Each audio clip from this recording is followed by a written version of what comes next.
بالروح بالدم نفديك يا قسة free Palestine Falastin ha xorowdo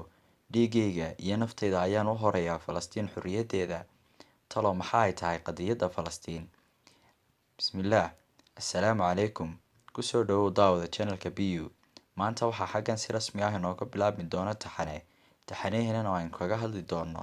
marxaladihii kala duwanaa ee ay martay qadiyada Falastiin kolay lama sheegi karo inta xalqadooda uu noqon doono taxaneheenu laakiin waxaan isku dayi doonaa in wixii aan xog ka hayaan idiin soo gudbiyo daawasho wacan xalqadeena koowaad waxaynu ku soo qaadan doonaa qowmiyadihii kala duwanaa ee degay dhulka Falastiin waxa ay tahay qayb ka mid ah dhulka Shaam dhulka ay ku yaalaan wadamo kale sida Suuriya, Lubnaan iyo bariga Urdun waxaa loo tiriyaa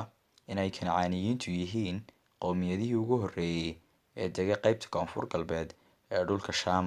markay taariikhdu ahayd 1000 ilaa 2500 dhalashadii Nabi Ciise ka hor waxaana dhulka ay degeen loogu yeedhi jiray dhulka Kancaan waxa ay Kancaaniyiintu ku dadaaleen horumarinta dhulka waxaana ay aasaaseen xadaarad iyo magaalooyinka ay ugu caansan yihiin saddexdan magaalo ee kala ah Cagka, Suur, Yava iyo Nablus Yava qaab kale oo loogu dhawaaqi karaya ayaa ah Jaffa waana magaalo ku dhex taala Falastiin intaa kadib waxay Cibraaniyiintii oo ah qowmiyad ku abtirsata Nabiyullaahi Yacquub bin Isxaaq bin Ibraahim calayhi salaam waxaana ka mid ahaa magacaantii loogu yeedhi jiray Nabiyullaahi Yacquub Israa'iil macnihiisuna uu yahay marka loo yimaado luqadda afka Carbeed Cabdullah amase Safiyullah Kancaaniyiintu waxa ay ahaayeen dad uga soo hijrooday dhulka Kancaan Agga iyo Masar markii uu xaalku ku adkaaday xilligii Masar uu ka talinayay Fircoonkii Ramsiiskii labaad waxaana lagu qiyaasaa inay ahayd horaadii qarnigii 13aad ee dhalashadii Nabi Ciise ka hor